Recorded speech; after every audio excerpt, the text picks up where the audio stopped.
Peran dan perang adalah dua kata yang kedengarannya serupa.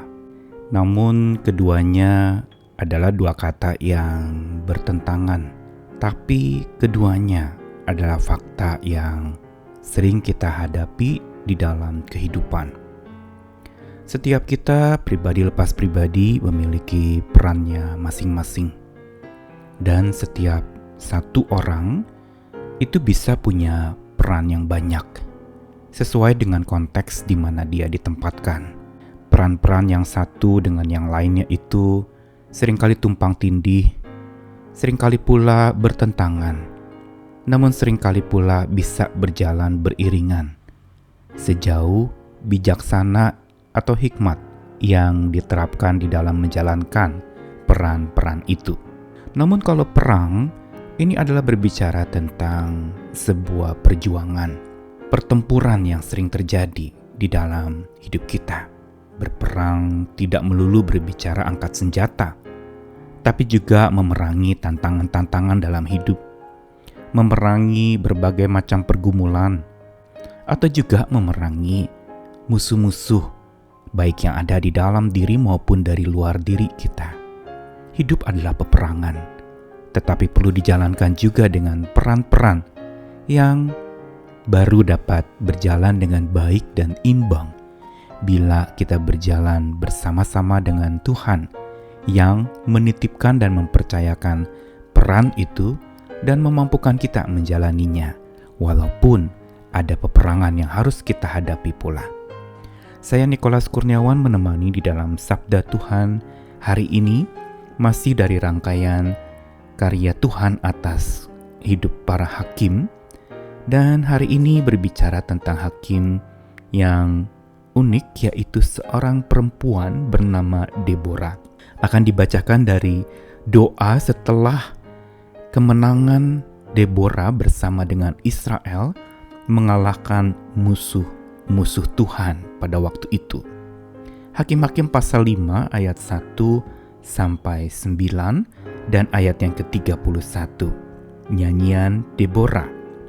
Pada hari itu bernyanyilah Deborah dan Barak bin Abinoam demikian, karena pahlawan-pahlawan di Israel siap berperang, karena bangsa itu menawarkan dirinya dengan sukarela. Pujilah Tuhan. Dengarlah ya raja-raja, pasanglah telingamu ya pemuka-pemuka.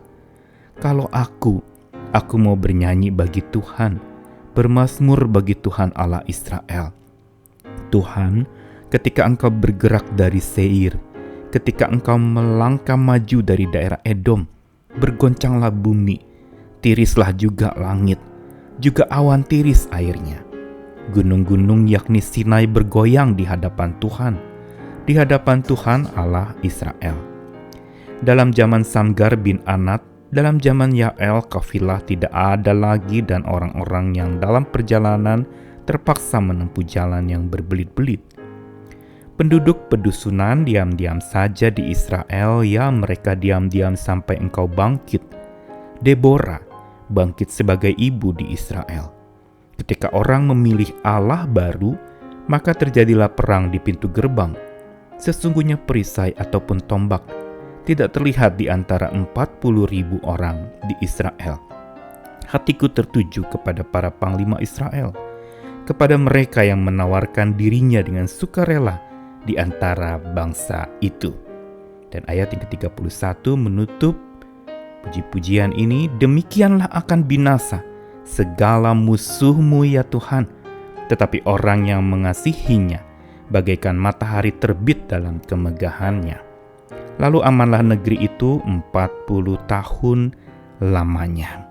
Dari nyanyian Deborah ini tercantum akan bagaimana kisah dan perjuangan Deborah, seorang perempuan Israel yang semula dia adalah seorang istri, dan perannya sebagai istri atau ibu rumah tangga tentu saja tidak dapat dipungkiri setiap perempuan memilikinya. Namun bukan saja sebagai istri atau ibu rumah tangga, tetapi Deborah juga berperan sebagai nabiah, yaitu orang yang dipanggil untuk menyuarakan suara kebenaran Tuhan, memberikan teguran-teguran berdasarkan kebenaran yang dari Tuhan. Keberaniannya untuk menegur pelanggaran orang-orang Israel atau musuh-musuh Israel itu sudah tidak dapat diragukan lagi dari diri Deborah. Sehingga dia lalu kemudian mendapat peran baru lagi, yaitu sebagai hakim. Ini menegaskan kepada kita betapa luar biasanya seorang perempuan bernama Deborah yang memiliki banyak peran di dalam hidupnya.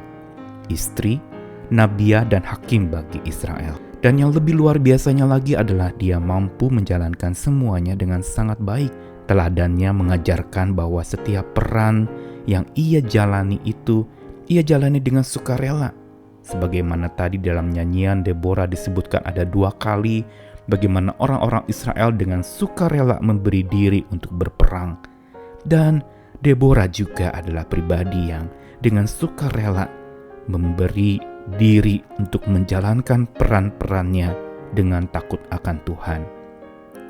Dan bukan itu saja, selain peran, Deborah juga menghadapi perang. Jangan lupa pada waktu itu Israel juga sedang berperang. Ada musuh Tuhan yang harus dihadapi. Dan inilah sebenarnya perjuangan yang memang tidak mudah pula bagi Deborah sebagai hakim di Israel. Namun dalam nyanyiannya tadi, yang persis dinyanyikan setelah kemenangan Israel mengatasi musuh lewat seorang perempuan yang Tuhan pakai dengan luar biasa. Sungguh betapa luar biasanya kiprah dari kehidupan anak Tuhan yang bernama Deborah ini. Ada hikmat Tuhan menyertainya. Ada gairah dari Tuhan yang membuat dia berani melangkah dan menghadapi peperangan hidupnya, peperangan melawan musuh-musuhnya dengan kekuatan Tuhan. Satu keyakinannya di dalam nyanyian tadi dikatakan bahwa bila Tuhan yang bergerak, maka kuasanya itu nyata. Dan bila Tuhan yang menggerakkan, tidak ada satupun yang bisa menghentikan gerakan Tuhan itu. Ini yang menjadi keyakinan Deborah. Sehingga segala peran yang dia jalani dan perang yang dia hadapi dengan sukarela, itu berlandaskan kegerakan dari Tuhan dan karya Tuhan yang menggerakkan hidupnya, hatinya, semangatnya, dan tenaganya dikerahkan untuk supaya kemenangan itu bisa terjadi. Sehingga ketika Deborah mengalami kemenangan bersama dengan Israel, kemenangannya itu menjadi terang yang bersinar luar biasa. Kemenangan yang tidak membuat orang gelap mata, tapi kemenangan yang membuat orang terang matanya, melihat akan kuasa Tuhan dinyatakan. Sehingga tidak berlebihan di nyanyian Deborah ditutup dengan sebuah pernyataan bahwa orang yang mengasihi Tuhan bagaikan matahari terbit dalam kemegahannya. Dan ini merupakan sebuah kesaksian yang luar biasa. Kemenangan yang bukan semata karena kekuatan diri, tapi sebuah kemenangan yang berasal dari Tuhan yang bergerak dan menggerakkan orang-orang untuk berperang bersama dengan Tuhan oleh kekuatan Tuhan dan bagi kemuliaan nama Tuhan. Dan nyanyian Deborah ditutup dengan sebuah pernyataan, amanlah negeri itu 40 tahun lamanya. Betapa kemenangan yang dari Tuhan, yang diperoleh dengan perjuangan, menjalankan peran dan perang yang ada dengan kekuatan Tuhan. Maka amanlah negeri itu. Amanlah hidup kita bila kita mau berperan dengan benar bersama Tuhan. Jadi kesaksian buat banyak orang, menyuarakan suara Tuhan, dan berperang menyatakan kebenaran.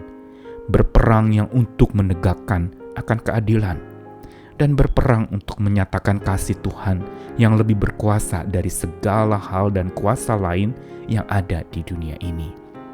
Belajar dari Deborah, hari ini marilah kita mau berjuang bersama-sama, menjalankan peran kita dengan bijak dan menghadapi peperangan hidup kita dengan kekuatan yang dari Tuhan. Karena hanya bersamanya lah kita bisa menang, dan kemenangan itu akan menjadi terang yang menyinari banyak orang. Jadi kesaksian bagi sesama kita. Selamat menang bersama dengan Tuhan, selamat menerangi sesama dengan kemenangan yang dari Tuhan. Amin.